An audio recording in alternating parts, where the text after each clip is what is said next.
अस्सलाम वालेकुम dear students. मेरा नाम सर राशिद है। मैं मैथ का टीचर हूँ।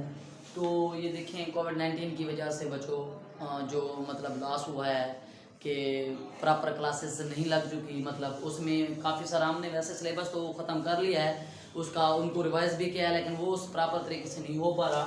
तो इनके लिए ना मैं ये जैसे 9th की मैथ है उनके लिए जो तैयारी का एक मुनासिब या प्रॉपर तरीका है, ये पूरी बुक है, इतनी मोटी सारी बुक में 4 एक्सरसाइजेज हैं जो अगर बंदा कर ले तो उसके लॉन्ग क्वेश्चन कंप्लीट हो जाते हैं। जिसमें हमारा एक आज हम जो यहाँ पे डिस्कस करेंगे वो हमारे चैप्टर 1 की एक्सरसाइज 1.6 है।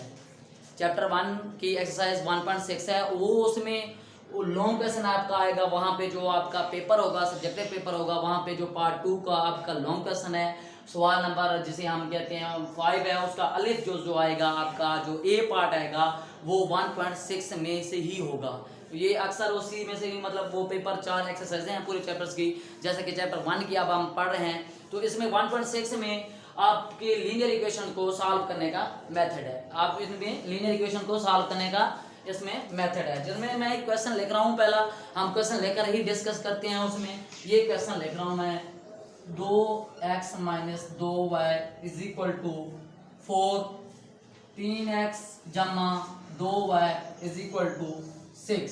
यहाँ पे इस तरह का आपका क्वेश्चन होगा। इस क्वेश्चन में ये होगा कि आपको वो बताएगा कि इन इक्वेशंस में दी गई लीनियर इक्वेशन में से, लीनियर इसलिए कहता है कि इनका ये दर्जा एक होता है। x की जो पावर है 1 है, y की हाईएस्ट पावर जो है इसमें 1 है, 1 है, इसे लीनियर इक्वेशंस कहते हैं। लीनियर इक्वेशंस को हल करना वो कहता है, उसमें हल करना, किसी इक्वेशन को हल करना, कोई मसावत दे दे मुतगैर की, जो आपकी अलजबरा की इक्वेशन दे दे, उसको हल करने के लिए तो उसमें ये होता है कि हमने उसमें मौजूद जो वेरिएबल हैं उनकी कीमतें निकालें। जैसे कि इनमें वेरिएबल्स हमारे हैं x और y, इनकी कीमतें निकालने हैं। तो इनमें सबसे पहले इसके 2 तरीके हैं। वो आपको एक तरीका वहां पे बताएगा कि आप इसको क्रैमर के कानून से करें या माकूस के तरीके से। जैसे कि आज हम यहाँ पे इसका डिस्कस कर रहे हैं क्रैमर का कानून। क्रैमर के कानून के तरीके से करते हैं इसको भी। क्रैमर का कानून क्या है हमारा, तो एक ही हम मेथड यहाँ पे अभी डिस्कस कर रहे हैं। वो ये है कि आपका क्रैमर का कानून हो चाहे आपका माकूस का तरीका हो, तो उसमें पहले हम क्या करते हैं कि इसको ना, कुछ इनके जो स्टेप्स हैं वो सेम ही हैं। क्रैमर के कानून और माकूस के तरीके में जो कुछ इसके स्टेप्स हैं वो सेम है। जैसे कि पहला इनका स्टेप है, क्योंकि ये हमारा चैप्टर पूरा जो है कालब का है, तो इसको पहला स्टेप है हमारा कालबों की शक्ल में लिखने से। कालबों की शक्ल में लिखने से ये हमने इसको ना, सवाल को जो हमारी इक्वेशन थी, मसाफतें थी, उनको कालब में ही कन्वर्ट कर देना है। कालबों की शक्ल में लिखना ये है कि इसका एक कालब बनाए। एक कालब जब हम बनाएंगे, ये कालब के लिए बड़ी ब्रैकेट्स होती है, उसमें हम कैसे नंबर लिखते हैं, वो ये इस तरह के नंबर हैं कि इसमें पहले हमने लिखने हैं पहली लाइन, जो हमारा पहला कॉलम है उसमें x के जो अदद सारे हैं हम वही लिखेंगे। पहले इक्वेशन में x के साथ क्या है हमारा 2 और नीचे क्या है हमारा 3, सिर्फ हम अदद सारे लिखेंगे यहाँ पे। और दूसरा जो कॉलम है उसमें हमने y के लिखने हैं -2 + 2। ये हमने सिर्फ एक कॉलम लिखा है। एक कॉलम कैसे लिखा है देखें, ये x वाले हमने जो लिखने हैं वो पहले कॉलम में लिखने हैं। रुकन पहली इक्वेशन का है तो पहले ऊपर लिख दें, और नीचे वाली जो दूसरी इक्वेशन है उसका नीचे लिख दें। और दूसरी हमारी जो वेरिएबल है y, उसके साथ जो हमारा कोफिशिएंट्स है, अददी सार है, वो -2 था, -2 लिखा है, और इसके साथ 2 था, हमने 2 लिखा है। उसके बाद एक कैपिटल x को भी हम एक कॉलम फॉर्म में लिखते हैं। वो ये होता है हमेशा x y, ये इसमें हम यही लिखेंगे। बड़ा जो हमारा x होगा उसको हम x और y कहेंगे, और ये जो हमारी राइट साइड है क्वेश्चन की उसको हम b कहते हैं उसमें, और लिखेंगे उसको भी कॉलम की शक्ल में। क्रैमर का कानून हो चाहे मकूस का तरीका हो, मैंने आपको बताया है कि उसमें हमने कुछ काम जो है वो पहले करना है। हमने तरीका जो है बाद में, हम उसका फार्मूला बाद में अप्लाई करेंगे। पहले जो काम है दोनों में वो करना जरूरी है। वो सवाल में लिखेगा भी सही कि अगर यह मुमकिन हो तो इसको सॉल्व करें। मुमकिन से मुराद है हम जब ये कालबों की शक्ल में लिख लेंगे तो इसका हम एक कालब का मक्ता मालूम करेंगे, एक कालब का डिटर्मिनेंट फाइंड करेंगे। मक्ता मालूम करना किस तरह है, ए डिटर्मिनेंट लिखते हैं इसे, मॉड लिखते हैं, मक्ता पढ़ते हैं इसे। 2 को 2 से मल्टीप्लाई करेंगे, ये पहला इसके साथ मल्टीप्लाई होगा, 2 × 2, और बीच में हम माइनस का साइन लगाएंगे, और 3 को हम -2 से मल्टीप्लाई करेंगे। ये आपने कैलकुलेटर से सॉल्व करना है, या आपको अगर मतलब प्लस माइनस साइन का कोई मसला नहीं है तो आप उसी से सॉल्व कर सकते हैं, जिसका आंसर हम 2 2 4 होता है, माइनस माइनस प्लस हो जाएगा, 3 2 6 6 और 4 10 होते हैं हमारा। ये अगर मक्ता हमारा आ जाता सिफर तब ये हमारा मुमकिन नहीं होता। अगर ये मक्ता यहाँ पे आ जाता ए का मक्ता सिफर तो हमारा क्वेश्चन क्रैमर का कानून हो चाहे मकूस का तरीका हो तो यहाँ तक जाता, हम लिख देते कि इसका हल मुमकिन नहीं है। लेकिन हमारा यहाँ पे क्या आ रहा है, ए का मक्ता हमारा 10 आ रहा है, सिफर नहीं आ रहा, इसलिए हम इसको क्या करेंगे कि आगे सॉल्व करेंगे। अब हम यहाँ तक वो दोनों का कर लिया है, तो अब हम देखेंगे हमारा तरीका भी हमसे उसने कौन सा पूछा है। हमसे उसने पूछा है क्रैमर का कानून।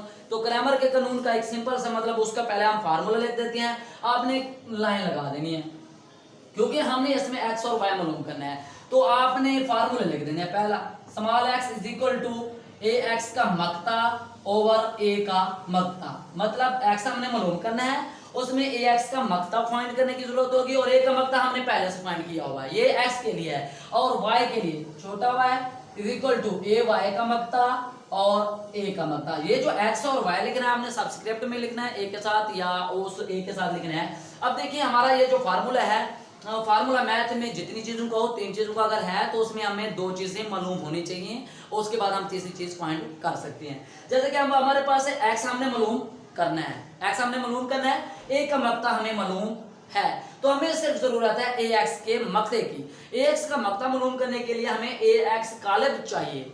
हमारे पास तो ये ए कालिब है, यहाँ पे कोई बी कालिब है, हमारे पास ए एक्स कालिब नहीं है। और यहाँ पे भी हमें क्या चाहिए, जो पहला जैसे करेंगे दूसरा भी ऐसे होगा। अगर यहाँ से ए एक्स कालिब चाहिए तो वहां से आपको ए वाई कालिब चाहिए होगा। यहाँ से ए एक्स कालिब मैं एक आसान मेथड से आपको बता देता हूँ कि ए एक्स कालिब हम कैसे बनाते हैं। सबसे पहले आप ए एक्स कालिब की ये नोटेशन डाल देंगे। देखिए हमने ए कॉलम में लिखा था जो ये पहला कॉलम है इसमें एक्स वाले रुकन है और दूसरा जो कॉलम है उसमें वाई वाले रुकन है। अब हमारा ए एक्स जो कॉलम हम लिख रहे हैं तो ये एक्स कहता है जो मेरी जगह है ना उसको चेंज कर दे। ये एक मतलब उसको हल करने का मेथड है, टिप्स है, थोड़ी सी ये सहनशीन करनी है। जब आप ए एक्स और ए वाई कॉलम बना लेंगे तो आपका क्वेश्चन सॉल्व हो चुका है क्योंकि फार्मूला लिखा हुआ है। हम ए एक्स कॉलम लिखने के लिए एक्स कहता है कि मेरी जो ये जगह थी ना 2 3 मेरी जगह पे आ रहे थे वो जगह चेंज कर दें, मतलब मेरे इस 2 3 की जगह कोई और हमारे अरकान लिखें। वो हमें कहाँ से मिलेंगे, वो हमारे बी कॉलम में मौजूद हैं। हम एक्स की जगह वो बी वाले लिख देंगे 4 6 और यहाँ से हमारा -2 2। ये एक्स कॉलम हमने बना लिया है।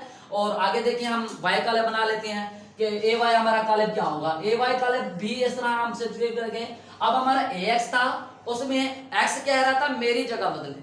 अब ए वाई कॉलम है तो वाई की हम जगह चेंज करेंगे, वाई की जगह में भी वही मतलब लिखने हैं हमने बी वाले रुकन है, एक्स वाले वही रहेंगे, ए वाई में एक्स वाले वही रहेंगे और ए एक्स में वाई वाले वही रहेंगे। अब यहाँ पे हम चेंज कर देते हैं, यहाँ पे एक्स वाले हम वही लिख देते हैं 2 3 और यहाँ पे हमारा है 4 और 6।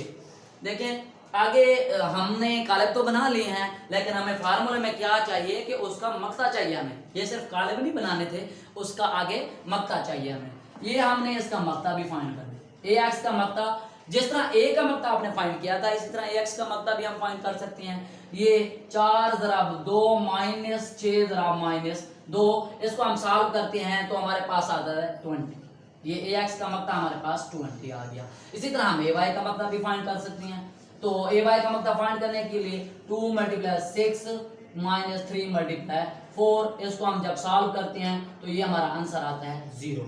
ये हमारा आंसर आता है 0। जब हमारे पास देखें हमारा जो फार्मूला था, अब हमारे फार्मूले की जो रिक्वायरमेंट थी जिसमें हमें चीज़ें मालूम करनी थी वो हमारी पूरी हो चुकी हैं। अब यही कीमतें हम उसी फार्मूले में दर्ज करके जो एक्स और वाई निकालना था हम वो निकाल सकते हैं। जैसे कि इसमें अब हम दर्ज कर देते हैं x = ए एक्स का मक्ता हमने फाइंड किया हुआ है, क्या है हमारे पास 20 और ए का मक्ता पहले से मालूम है क्या है 10।